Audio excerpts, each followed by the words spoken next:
Hello, everybody. Hello, good afternoon, everyone. Thank you all for being here today. Before we get to hear from some of our other speakers, I would like to take a few moments to share some information in Spanish about today's announcement. Hola, me llamo Ricardo Coronado, soy un vocero para CAL FIRE y quiero agradecerles por acompañarnos y estar presente el día de hoy. Hoy es un momento histórico para CAL FIRE y el estado de California. Nos reunimos el día de hoy para compartir información sobre unos recursos aéreos que forman parte del programa de HeliTAC de CAL FIRE. Y estamos hablando de los helicópteros conocidos como Firehawks. En total contamos con una flota de 16 de Firehawks listos para operar y a responder a incendios. Esto significa que las 10 bases de HeliTAC de CAL FIRE cuentan con uno de estos modelos avanzados para responder a los incendios forestales. Estos helicópteros ofrecen mayor velocidad, más seguridad y mejores capacidades para operar en situaciones de emergencia. Pueden transportar casi 3 veces más agua que los modelos anteriores y están diseñados para volar de una manera segura durante la noche, cual es una herramienta fundamental para combatir contra incendios durante las misiones nocturnas. Y ya hemos visto el impacto y el éxito de estas aeronaves, incluyendo su excelente desempeño durante las operaciones nocturnas durante el incidente de Palisades, en el cual ocurrió en enero, impactando las comunidades en el condado de Los Ángeles. Gracias a estos recursos, han salvado hogares, han protegido comunidades y han ayudado enormemente a los bomberos. Hoy no solo celebramos este avance tecnológico, sino que también reafirmamos nuestro compromiso a la innovación, la seguridad y el servicio. Estos son los principios de la misión de CAL FIRE, y es de proteger a las personas, a las comunidades, las propiedades y los recursos de California en todo el estado. Muchas gracias por su tiempo. Thank you, everyone, for allowing me to share some few words in Spanish about today's announcement. Now I have the great honor to introduce our next speaker, Director of CAL FIRE, Chief Joe Tyler.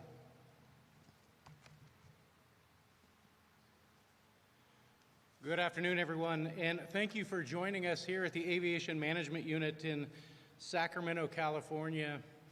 This is a momentous occasion, and it is momentous for various reasons, both personally and professionally. CAL FIRE has historically flown a series of UH-1H Super Huey helicopters, as seen off of my left shoulder, Helicopter 914. And it had been the workhorse of CAL FIRE for so many years. But recognizing after some devastating fires in San Diego County in 2003, there became an initiative to try to formulate a plan and financing to go to the next generation technologically advanced helicopter that is here to protect the people of California and to protect their property and the natural resources. In 2015, working with the Department of General Services, we were able to start the process with approval of the administration and the legislature to purchase the first of 16 helicopters. By 2018, working through the contracting process, we had the first contract signed. That helicopter contract was for a single helicopter, which United Rotorcraft in Centennial, Colorado was awarded the contract for. They have been a great partner in this process, and I was able to do a ceremony with them here on the 15th of July at their location. Shortly after purchasing the first helicopter, we purchased a series of 11 more, a series of 4, followed by 4 the next fiscal year, followed by the final 3. In that time, those helicopters went in service across different helitack bases in California to protect the people. It became recognized as we continued to fly and train in the Black Hawk helicopter sitting behind me, 616, that we needed additional helicopters to be able to serve and support, to be able to surge with the devastating fires across California. And so under the approval of Governor Newsom, in support of the legislature, 4 additional helicopters were purchased. On the 24th of July, helicopter 616 behind us landed here in McClellan is the finality of the contract of having 16 technologically advanced Firehawk helicopters built by Sikorsky, fire packages put on by United Rotorcraft to serve and support us. It is a helicopter that goes from the Huey having approximately 325 gallons of water to the Firehawk carrying up to 1,000 gallons of water. Goes from a single engine to 2 engines, moving faster and farther across the state of California. These helicopters will be placed and are placed in Humboldt County, Lassen County, Mendocino County, Lake County, Santa Clara County, Tehama County, San Benito County, Tuolumne County, San Bernardino County, and Riverside County. In addition to that, under a cooperative agreement with the San Diego County Fire Protection District, we have an 11th helicopter staffed with CAL FIRE employees in San Diego. Now, not only these helicopters here, but with approval, we have a fleet of 24 additional contracted helicopters that are available to provide protection across the state of California. The benefits of these type of helicopters allow us into a position to be able to fly at night. And a proud dad moment of mine was in the devastation of the Palisades fire in the middle of the night to see 8 of my helicopters over Mandeville Canyon trying to extinguish a spot fire. At the end of the day, these helicopters are here to serve and support the people of California, both our residents and our visitors. It is to protect our resources. Having the largest civil fleet in the world, I am proud to be able to support the women and men who are flying these and make it safer for them. So thank you for being here today. Again, a proud moment. And I want to take the opportunity to introduce Tina Curry, the Chief Deputy Director of the Governor's Office of Emergency Services.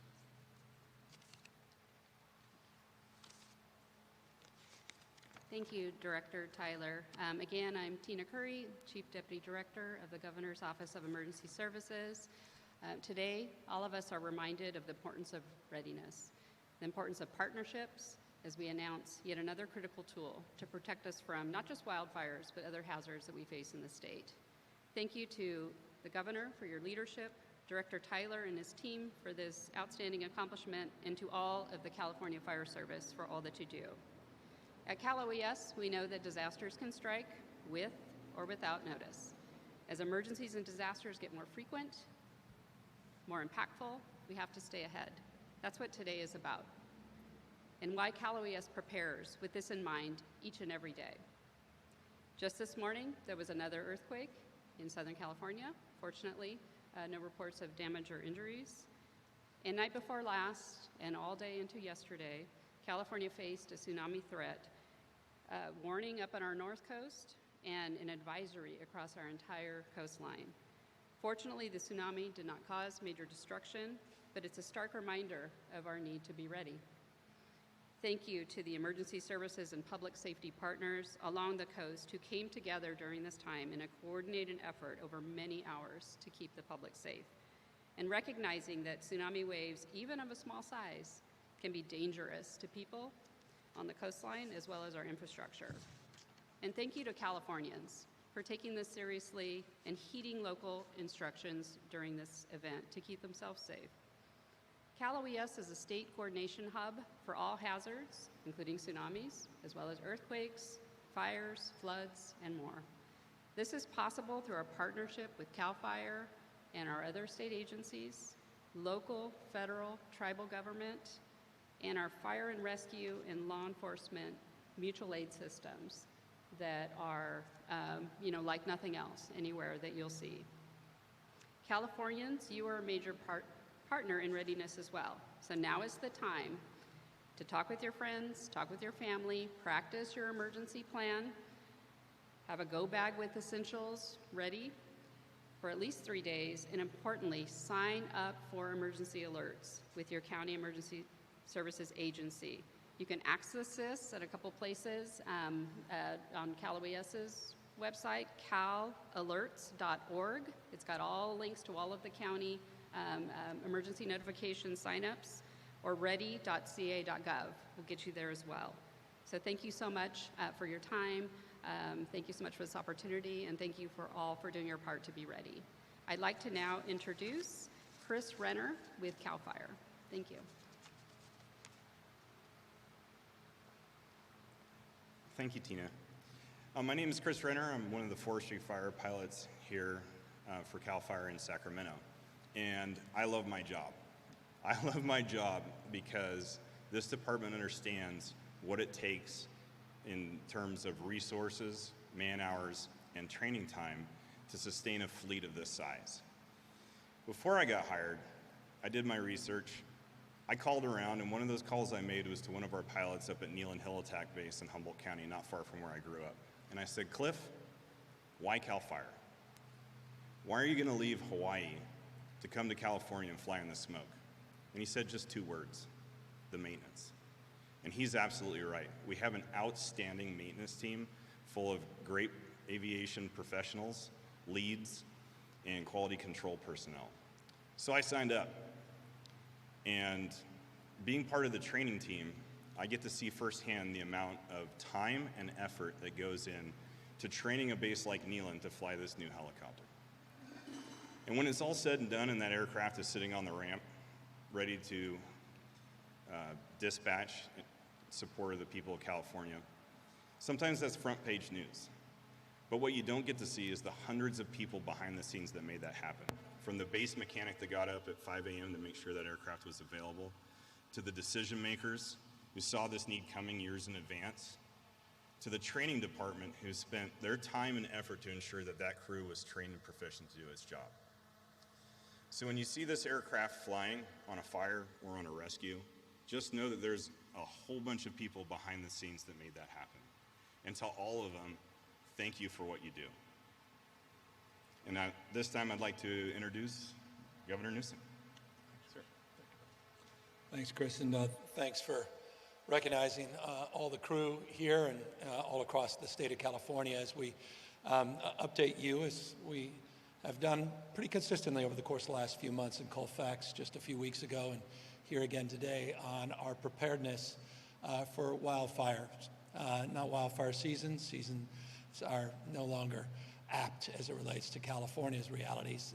They're year-round, but the peak of wildfire season, which we are about to experience. To highlight that, to contextualize this day, in the last 24 hours, we had 3,600 lightning strikes throughout the state of California, initiating about 30 larger fires, 25, interestingly, on federal land, which represents, unsurprisingly, 57% of all of our forested land. California, only 3%. But 25 of those 30 fires were initiated because of lightning strikes. Tens of thousands of lightning strikes over the course of the last many weeks have occurred in Northern California. And so this is the time where we are particularly focused and energized, and we are now more committed to pre-positioning, protecting, and continuing to prevent, to the extent possible, the impacts of Mother Nature. Accordingly, one of the things that we're most proud of in the state is people like Chris, those that have sacrificed and served the people of this state by being part of the world's largest civilian aerial firefighting fleet. There's simply no jurisdiction in the world that has more assets at bear, more aerial assets than the state of California. We've made bold commitments over the course of the last many, many years, and we're delivering on those commitments. And that's the purpose of today, getting these final 2 Firehawks, 16 total, now into our possession, fulfilling the commitment that was imagined about 2 decades ago. Quite literally, around 2004, there was a report that came out, talked about the imperative of investing in technology that wasn't designed like the Hueys in the 1950s. They're iconic in terms of their use and utilization in Vietnam, and to invest in state-of-the-art technology.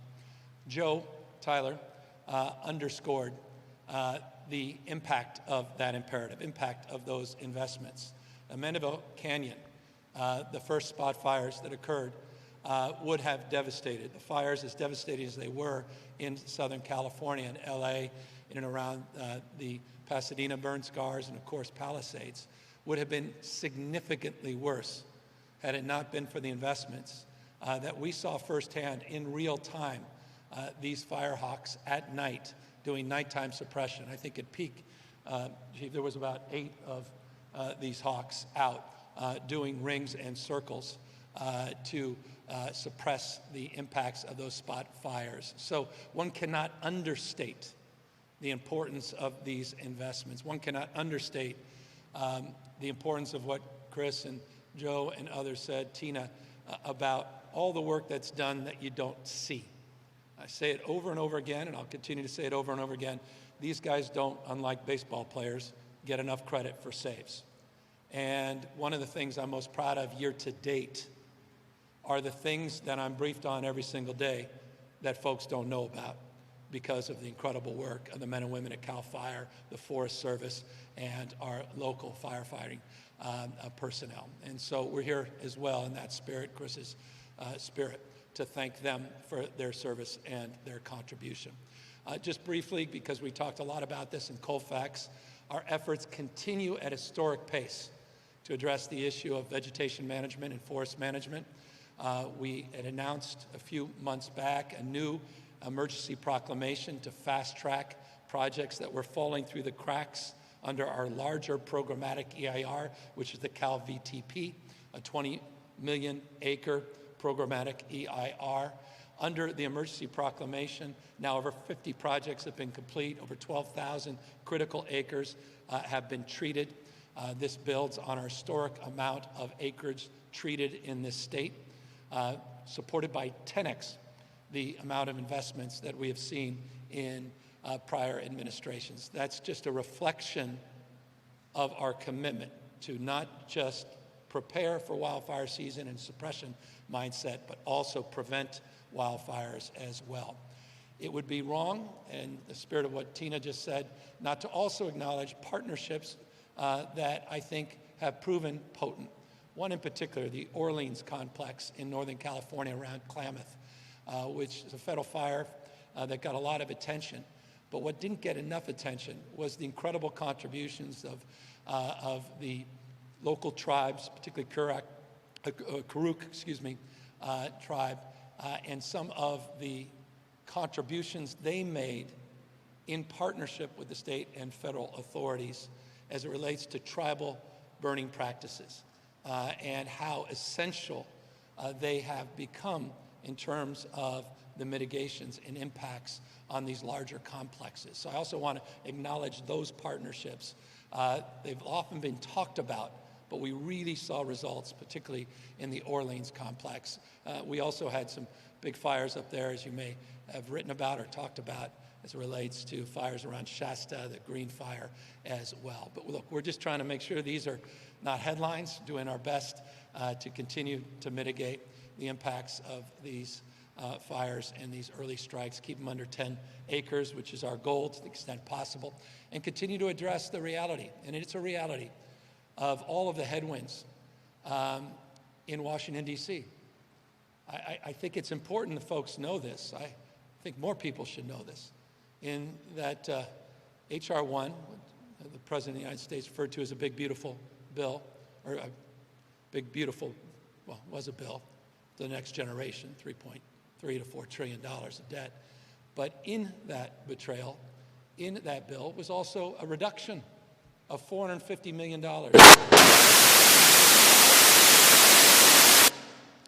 Clearly the White House was tuning in. A reduction of $450 million of grants for vegetation and forest management.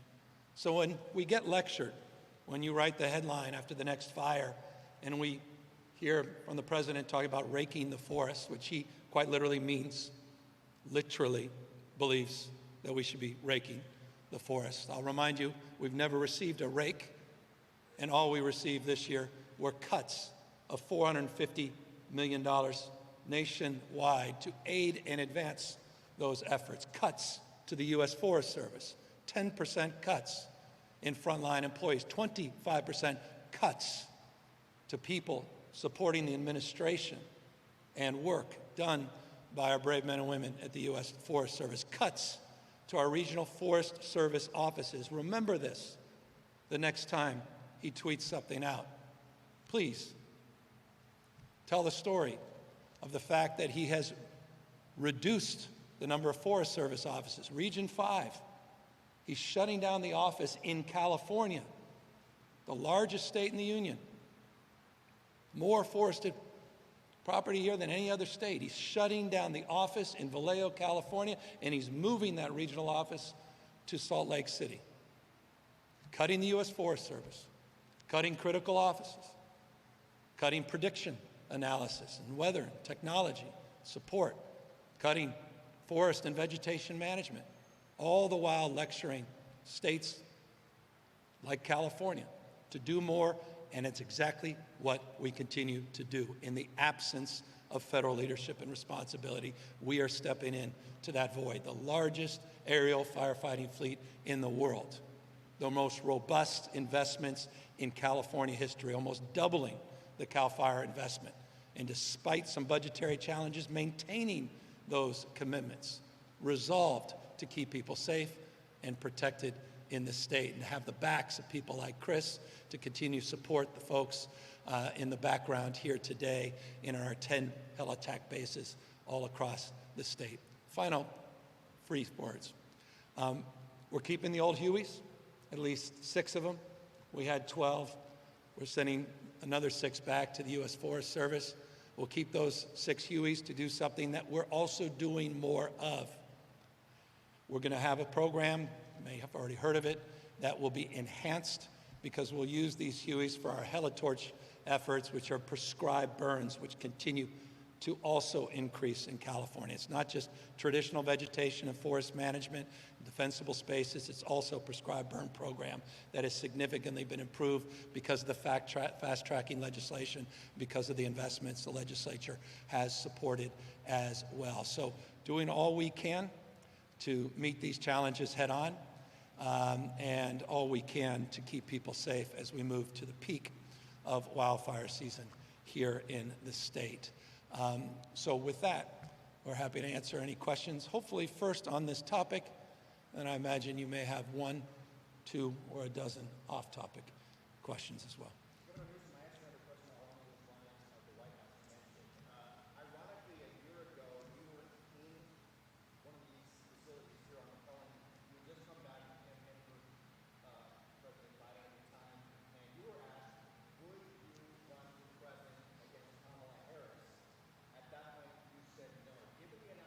Are you connecting the dot? You're trying to connect a CAL FIRE dot in a magnificent way.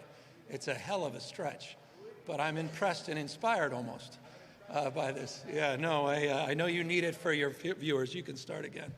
Yeah.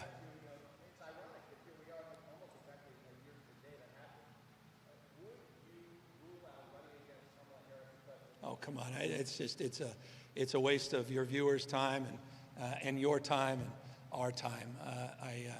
We'll see where fate brings all of us, and notably her. I wish her nothing but the best. As you know, our friends going back decades before we were both in politics. And so I appreciate the heads up we received yesterday, and pleased that she's got a new book coming out, which I'm looking forward to purchasing. I look forward to sitting down with her, having a chance to interview her as well on it, and look forward to her sharing those magnificent 107 days where we fell short of our goals. But I'm very proud of her and the campaign, and I'm looking forward to what she does next.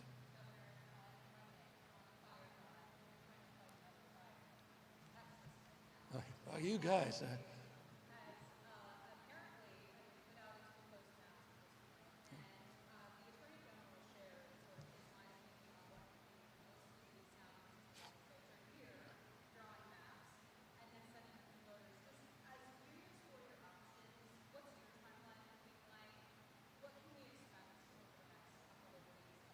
Well, we're reacting to the President of the United States and Governor Abbott trying to rig the election. They recognize they can't win in the midterms. All the momentum has shifted away from them. So they're doing what President Trump familiarly does, and that is trying to, dial for votes in Georgia. And now he's dialing up districts to maintain control and complete abdication of oversight, which is what Speaker Johnson's best known for. And I've said this many times, I think there's a growing recognition in this country, not just with Democrats, independents, but also Republicans, that de facto the Trump presidency ends in November of next year if the American people are given a fair chance and a voice and a choice. We will take back Congress. The President of the United States recognizes that, so he wants to rig the game, wants to change the rules midterm. They're very effective at this. They've done this in the past. They've got a lot of experience doing this. He dials up Greg Abbott, says, I need 5. Instead of 12,000 votes in Georgia, I need 5 House seats. He obliges. And they're doing a midterm rejection of objectivity and independence. An act that we could criticize from the sideline, or an act that we can respond to in kind, fight fire with fire in the spirit that brings us here together today. If so much wasn't at stake, our federal support for recovery efforts in Los Angeles that are not conditioned based on politics or the whim of a particular personality, if so many of our state grants, if so many of the values we hold dear weren't at stake, perhaps we wouldn't put a stake or plant a stake in the ground, but we feel very differently. And I believe the vast majority of Americans feel differently. This is an existential moment. And so as a consequence, we have moved forward to analyze the prospect of doing a mid-term, as it were, process in between the census and begin the process of redistricting, working with the legislature, working with the congressional representatives. And we're in the process of making a determination to be able to answer in detail your question. The process, though, looks a little bit like this. A special election would be called. It's likely to be the first week of November. That process will unfold in a way where maps will be made available in a transparent way. We will go to the people of this state in a transparent way and ask them to consider the new circumstances, to consider these new realities. As someone that supports statewide and national independent redistricting, someone who supported the original redistricting as a Democrat, not many of us were out there. I believe in that principle, and it should be advanced nationwide. We're not here to eliminate the commission. We're here to provide a pathway in 26, 28, and in 2030 for congressional maps on the basis of a response to the rigging of the system by the President of the United States. And it won't just happen in Texas. I imagine he's making similar calls all across this country. It's a big deal. I don't think it gets much bigger. And we're going to respond in a transparent way, an honest way, but it's in response. But I'm not going to sit back any longer in a position, the fetal position, in a position of weakness, when in fact California could demonstrably advance strength. And that's what we intend to do, to show our strength and capacity, a purpose of conviction in the spirit of our founding fathers, in the spirit of the best of Roman Republic and Greek democracy, in the spirit of checks and balances, in the spirit of rule and law, the spirit that defines the best of this 249-year enduring experiment. And I'm not going to sit back and watch Donald Trump continue to wreak havoc under the rule of law and continue to wreak havoc over the principles that define the best of this nation. And so I'm grateful for the legislature, grateful for congressional representatives about how far we've come in the process. And over the course of the next week or two, we will have more information to share with you on a timely basis. Please be careful not reporting about maps. I have not seen one. I love that you all have seen maps, news to me. But I assure you this, I will not be part of this unless the people of the state of California don't have those maps. This is not going to be done in a back room. This is not going to be done by members of some private group or body. It's going to be given to the voters for their consideration in a very transparent way so they know exactly what they're doing, and they can go back in 2030 to original form with our independent redistricting intact in the spirit that I think should be advanced all across this country, not just in California.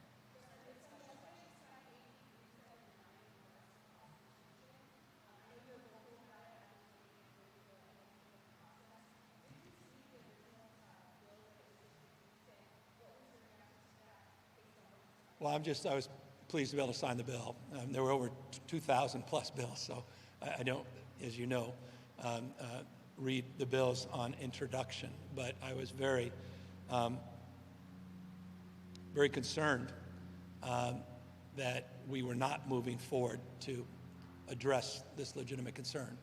And I was very grateful the legislature took the leadership, made some amendments, worked across party lines to get that bill on my desk, and I was honored to sign it. And I can just say this, that would have been a huge disappointment if we were not successful. And I'm very, very grateful for their leadership.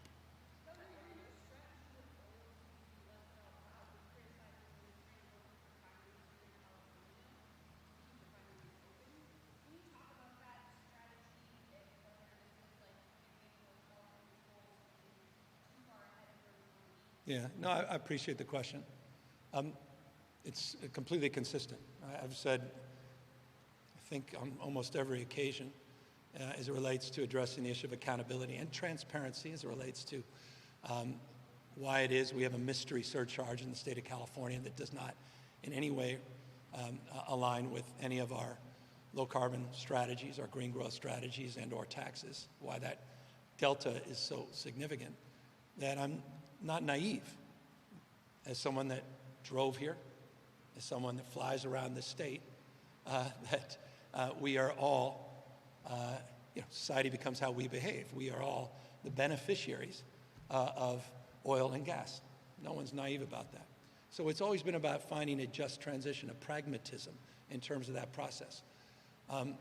Because of the price gouging bill, we were able to get a window into what will occur next year in April as it relates to the closure of a refinery. We would not have had that benefit of having information in advance, which has given us a year to begin the process of figuring out what to do. And that has led to a series of conversations with the owner of that facility, with the owners of other refining facilities, and addressing a myriad of other issues that have been pending, litigation that's pending and outstanding, environmental reviews that are outstanding, both at a local level in Kern County and at a state level, federal projects as it relates to a pipeline, Sable, in Southern California, and bring it all together and have a series of conversations and negotiations that have led to a recommendation from the CEC and their vice chair, a letter that was made public and transparent that now is being converted into a legislative package that is being processed with stakeholder conversations all across the state, from environmental justice organizations to those that believe the solution to every problem is drill, baby, drill. And we're trying to find some balance, find some agreement to address the legitimate concern about how, we're in the how business, we move to a low carbon green growth future, change the way we produce and consume energy. At the same time, we have enough available fuel supplies, stable fuel supply, and address the anxieties around cost, both ends.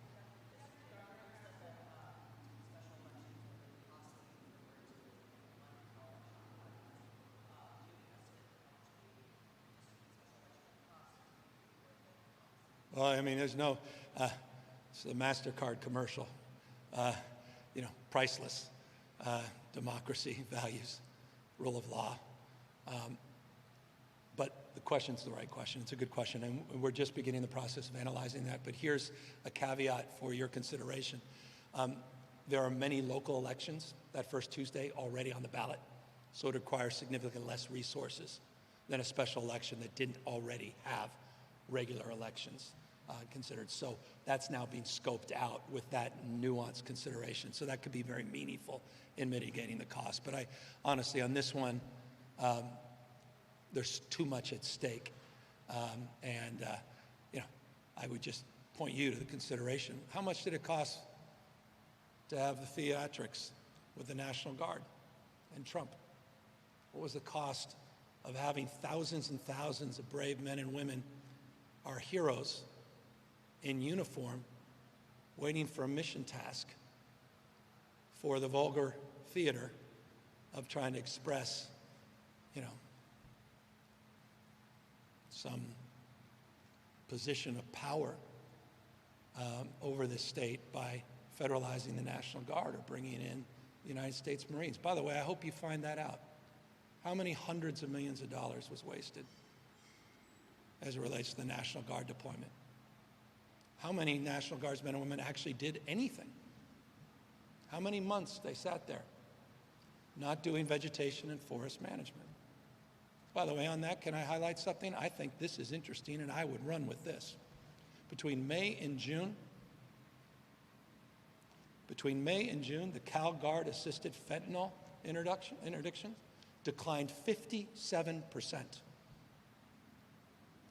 because Donald Trump and Stephen Miller took the National Guard off of our counter-narcotics task forces to address the issue of fentanyl. And it impacted those operations, a 57% decline.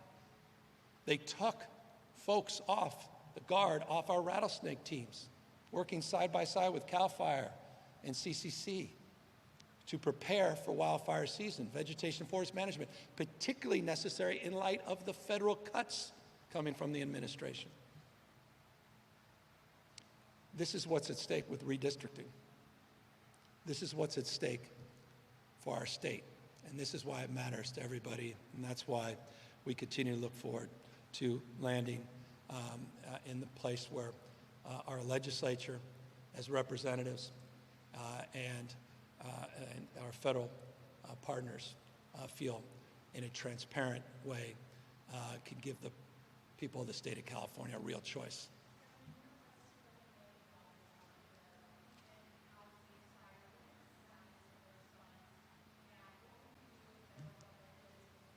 Well, we continue to call for the higher angels. I mean, every Republican that care about their kids, grandkids, these are good people. I think they want to be there for other people. I think that's inspiring. Happiest people I know are people that support other people. That's what public service is all about. So I still believe in that. I may be romantic and old-fashioned. I still believe people will do the right thing at the end of the day. So I'm hopeful that $39 billion, which we think is a very conservative number, we didn't put that number out lightly, that will be there for each other. I hope we're there for the people of Texas. We should be. I'd be proud. I mean, they receive about $71 billion a year of federal taxes, more than they provide. We provide $83 billion more in federal taxes. I'm glad some of that money will go to Texas. I hope the Texas delegation will consider that. All the federal money that they receive from the state of California in relationship to this interdependence and this fundamental notion that we're all better off and we're all better off. Many parts, one body, United States of America. Not the divided states, not red and blue. It's red, white, and blue. So there's 39 billion reasons that I have confidence still in the men and women that took that oath to the Constitution that they'll do the right thing and not play politics when it comes to disaster aid and disaster recovery.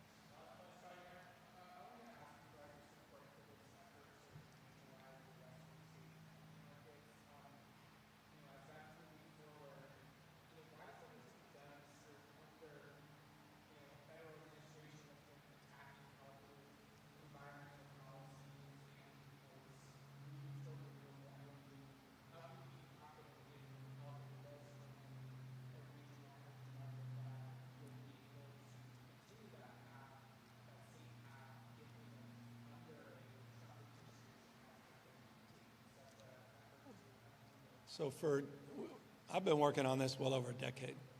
maybe a decade and a half, I was lieutenant governor advocating for this shift.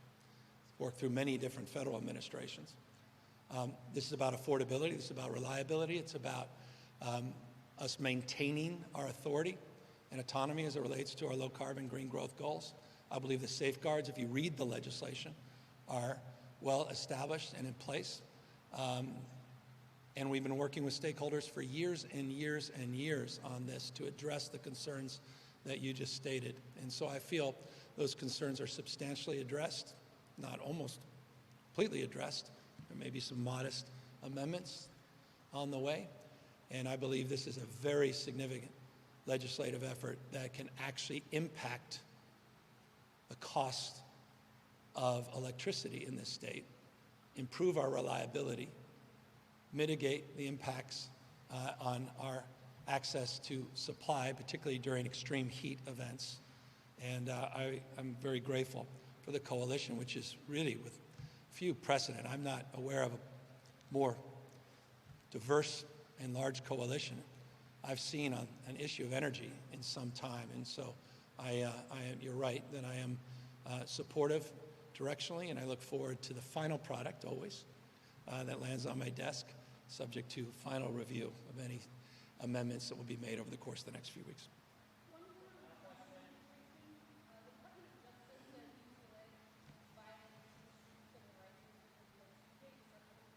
Yeah.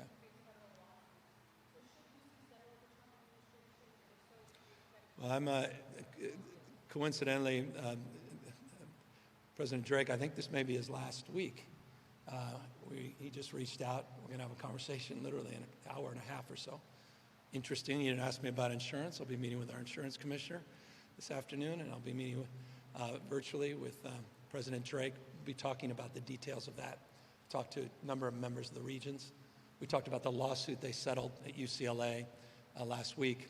We've been working on that for a few weeks. That was made public. So we're reviewing the details of the DOJ's latest, and then that deadline on Tuesday. So we'll be responsive. Thank you all for being here, and I'm now off. I don't know if you're invited to go to the simulator, and we'll see how I do when they take one engine off and whether or not I can get it back on course. Thank you all very much for being here.